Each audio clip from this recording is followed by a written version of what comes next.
오늘 우리 함께 나누실 말씀은 사무엘상 16장 4절부터 13절까지의 말씀입니다. 사무엘상 16장 4절부터 우리 13절까지의 말씀 우리 함께 합독하시겠습니다. 사무엘이 여호와의 말씀대로 행하여 베들레헴의 이름에 성읍 장로들이 떨며 그를 영접하여 이르되 평강을 위하여 오시나이까. 이르되 평강을 위함이니라. 내가 여호와께 제사하러 왔으니 스스로 성결하게 하고 와서 나와 함께 제사하자 하고 이새와 그의 아들들을 성결하게 하고 제사에 청하니라. 그들이 오매 사무엘이 엘리압을 보고 마음에 이르기를 여호와의 기름 부으실 자가 과연 주님 앞에 이도다 하였더니 여호와께서 사무엘에게 이르시되 그의 용모와 키를 보지 말라. 내가 이미 그를 버렸노라. 내가 보는 것은 사람과 같지 아니하니 사람은 외모를 보거니와 나 여호와는 중심을 보느니라 하시더라. 이새가 아비나답을 불러 사무엘 앞에 지나게 하매 사무엘이 이르되 이도 여호와께서 택하지 아니하셨느니라 하니 이새가 산마로 지나가게 하매 사무엘이 이르되 이도 여호와께서 택하지 아니하셨느니라 하니라. 이새가 그의 아들 7을 다 사무엘 앞으로 지나가게 하나 사무엘이 이새에게 이르되 여호와께서 이들을 택하지 아니하셨느니라 하고 또 사무엘이 이새에게 이르되 내 아들이 다 여기 있느냐. 이새가 이르되 아직 막내가 남았는데 그는 양을 지키나이다. 사무엘이 이새에게 이르되 사람을 보내어 그를 데려오라. 그가 여기 오기까지는 우리가 식사 자리에 앉지 아니하겠노라. 이에 사람을 보내어 그를 데려오매 그의 빛이 붉고 눈이 빼어나고 얼굴이 아름답더라. 여호와께서 이르시되 이가 그니 일어나 기름을 부으라 하시는지라.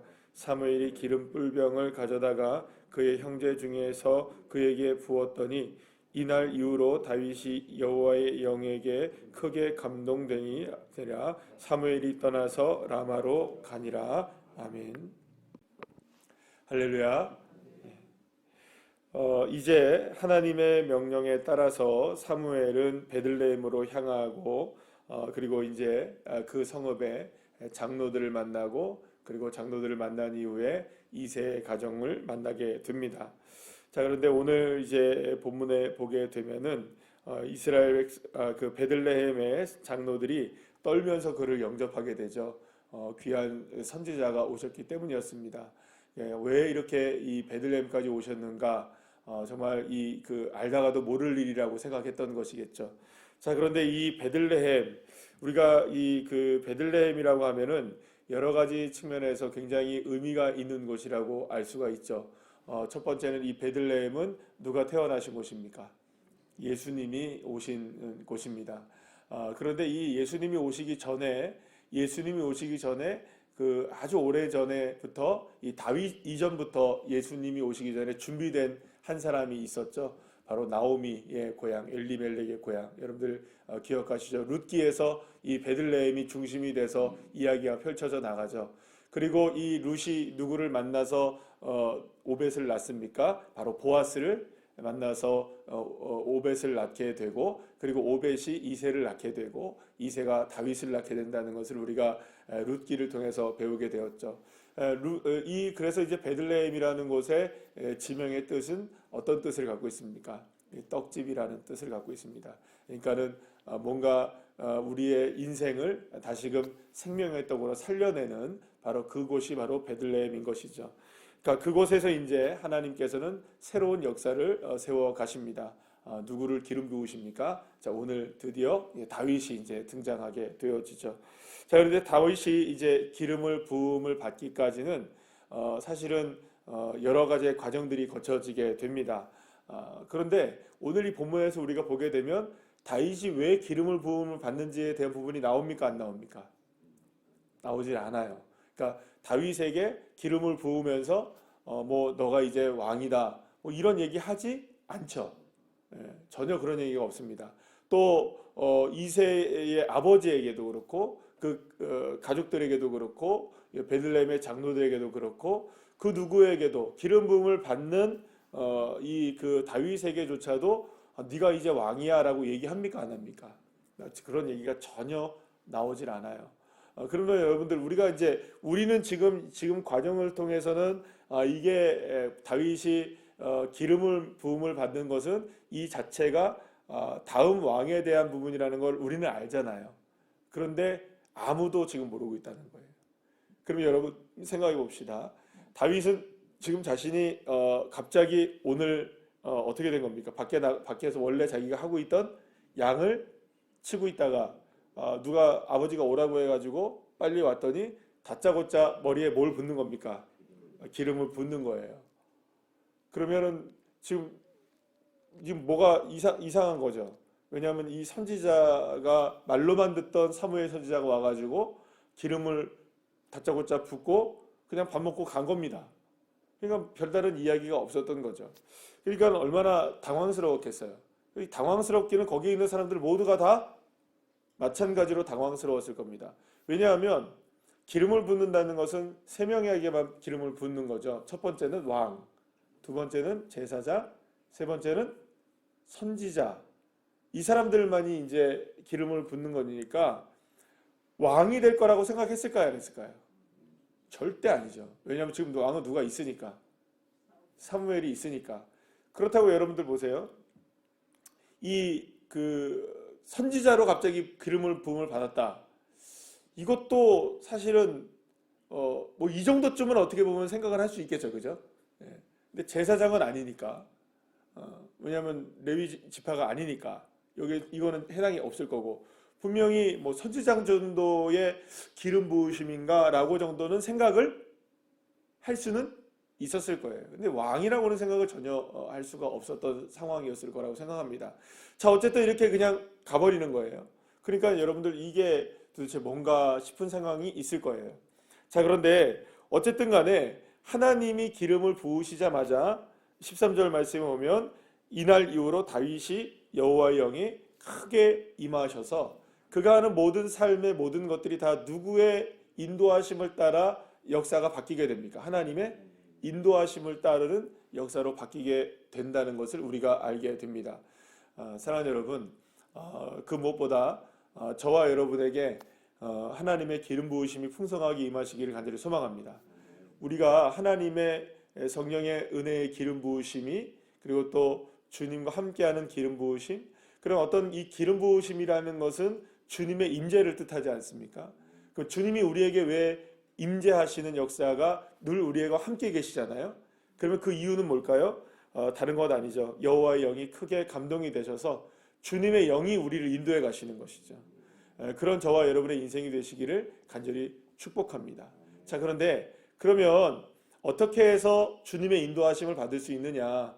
자, 오늘 본문에 보시게 되면 여호와 하나님께서 기름 부으심을 허락하시기 전에 여러 명의 7명의 그 형제들을 다 지나가게 하는 걸 보게 됩니다.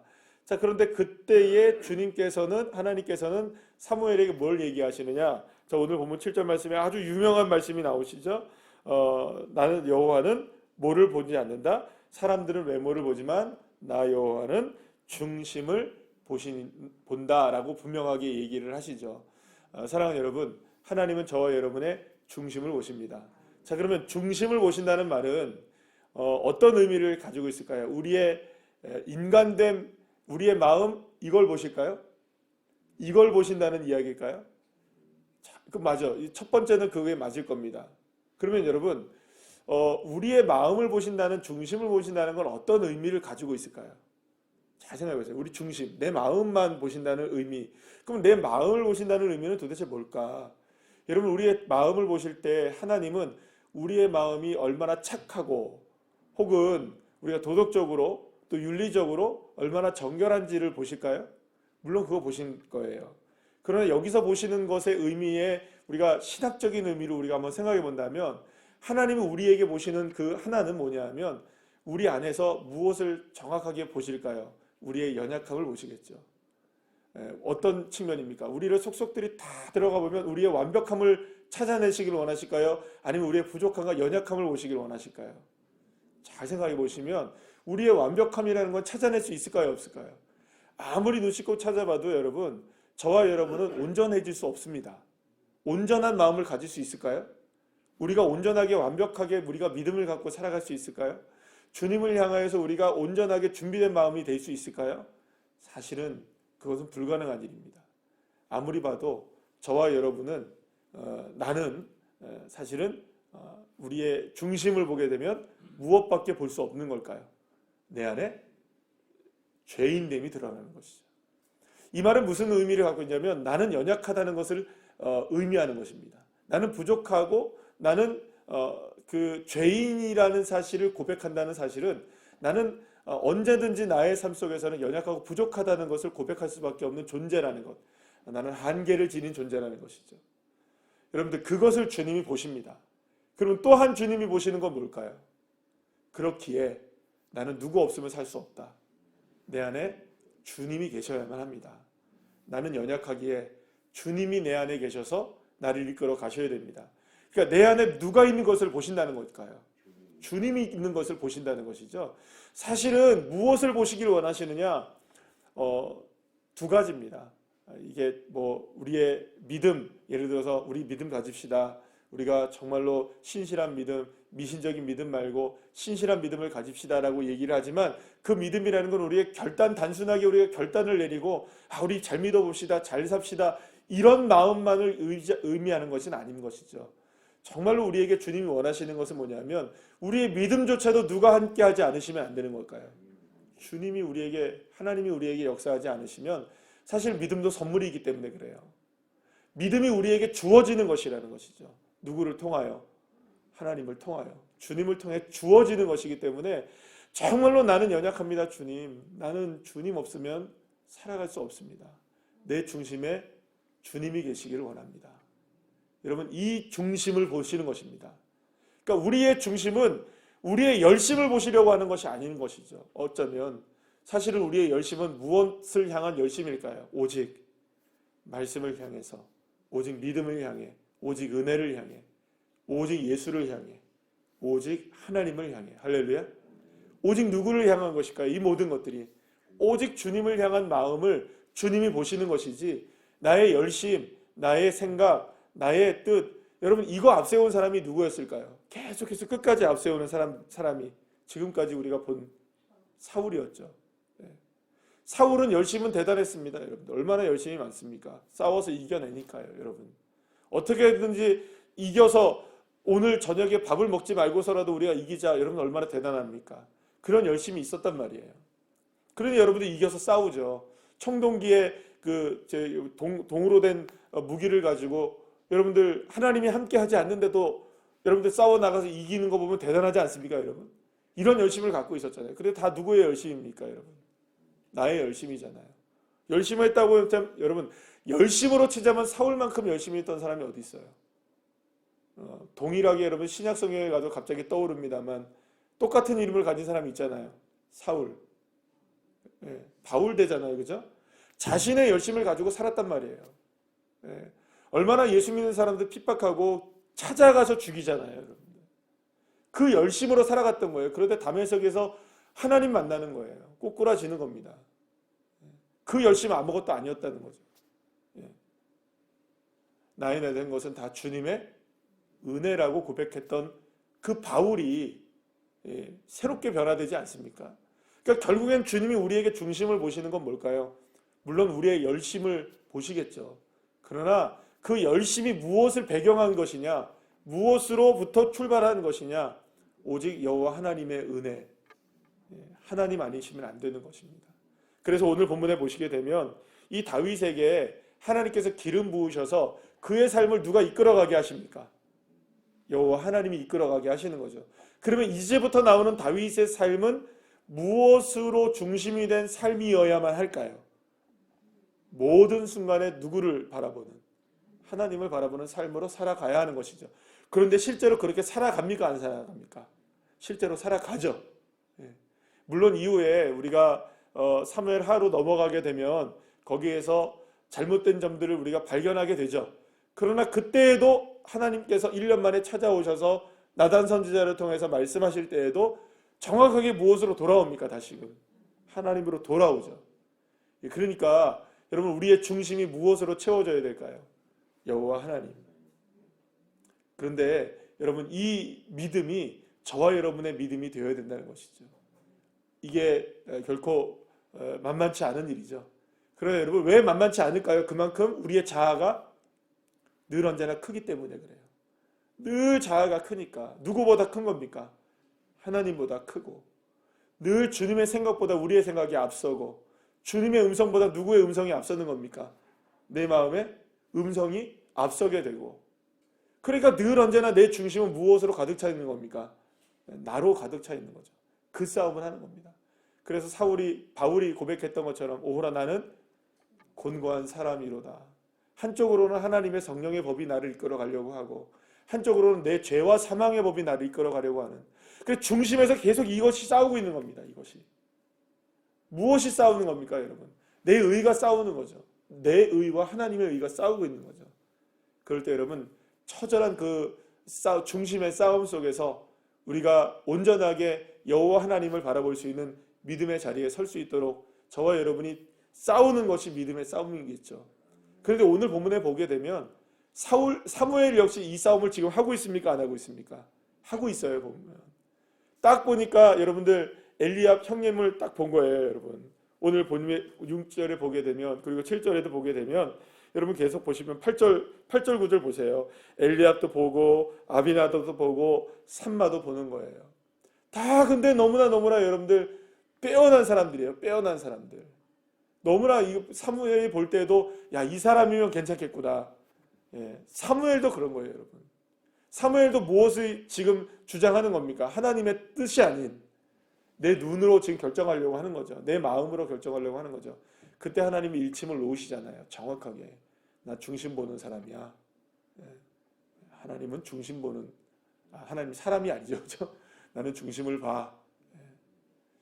나는 중심을 보는 거야.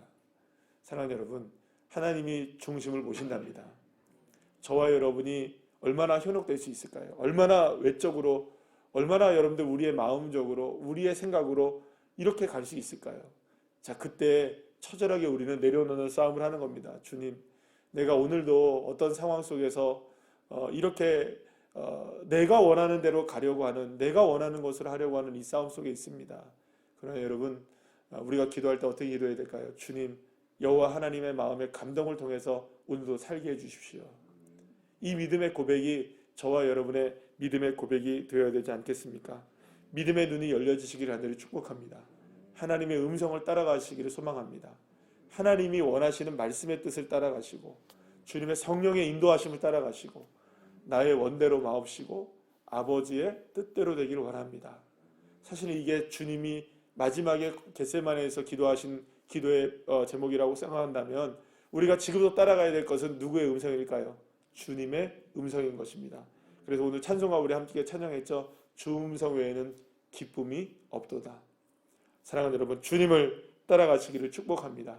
주님의 은혜를 따라가셔서 이 다윗처럼 정말로 하나님의 은혜로 여호와 하나님의 감동을 받는 믿음의 백성들로 세워지게 되는 귀한 자녀들 한 분 한 분들 다 되시기를 간절히 축복합니다. 기도하시겠습니다.